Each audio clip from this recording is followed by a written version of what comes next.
নমস্কার বন্ধুরা, আজকে আমি বানাচ্ছি নিরামিষ আলুর দম। একদমই নিরামিষ, একদম পূজা বাড়িতে যেমন রান্না করা হয় সেরকম নিরামিষ আলুর দম। এটা নিরামিষ খাওয়া যায়, খুব খুব ভালো হয়, খুব তাড়াতাড়ি হয়ে যায়। তো আমি আজ আলু সেদ্ধ বসিয়ে দিয়েছিলাম আগেই, তো আলু সেদ্ধটা হয়ে গেছে। এটাকে আমি আর নামিয়ে নিচ্ছি, ঠান্ডা জল দিয়ে ঠান্ডা করে নিই। আমার খুব তাড়াতাড়ি আছে, সেই জন্য তাড়াতাড়ি ঠান্ডা জল দিয়ে ঠান্ডা করছি। তো এই যে আলুটা ছুলে নিয়েছি। এবার টমেটো আমি সিদ্ধ করতে বসিয়ে দিয়েছিলাম, টমেটোটা সিদ্ধ হয়ে গেছে, টমেটোটা নামিয়ে রেখে দিই। এই যে নামিয়ে দিলাম। আর এই জলটা আমি ফেলে দিব না, জলটা রেখে দিব, পরে কাজে লাগবে। তো টমেটোটা ছুলে এটাকে ভালো করে ভেঙে নিচ্ছি টমেটোটা।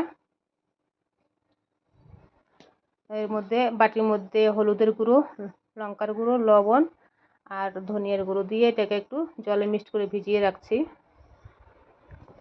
কুকারের মধ্যে আমি তেল দিয়ে দিয়েছি, তেলটা একটু বেশি লাগে সেজন্য বেশি দিয়েছি। জিরা দিলাম, এর মধ্যে রসুন পেঁয়াজ কিছুই লাগবে না। তো জিরাটা আমার হয়ে গেছে, তো আমি দিয়ে দিচ্ছি আবার মশলাটা দিয়ে দিলাম। তো মশলাটা একটু ভেজে নিব, কষিয়ে নিয়ে কষানো হয়ে গেছে, দেখাতে পারিনি। যেমন করে কষায় আর কি তেমন করে কষিয়ে নিচ্ছি। জলটা শুকিয়ে গেছে, তেলটা বের হয়েছে, তারপরে আমি টমেটো দিয়ে দিলাম। টমেটোর পরে আমি যে কচুরি মেথি দিলাম, এই যে আলুটাও দিয়ে দিলাম। ওটা কষিয়ে নিয়েছিলাম, টমেটোটা তাড়াতাড়ি দেখাতে পারিনি। তো আলুটা ভেঙে দিবেন, কেটে দিবেন না, কেটে দিলে টেস্ট হয় না, ভেঙে দিলে বেশি টেস্ট হয়। এটা একদমই নিরামিষ হয়। এই টমেটোর জলটা যে আমি সিদ্ধ করে রেখেছিলাম সেই জলটা ঢেলে দিলাম এর মধ্যে।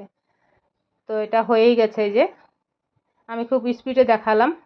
আর শুধু সবাই ট্রাই করে দেখবেন আর খেয়ে দেখবেন, কমেন্ট করে জানাবেন কেমন হয়। খুবই টেস্টি হয়।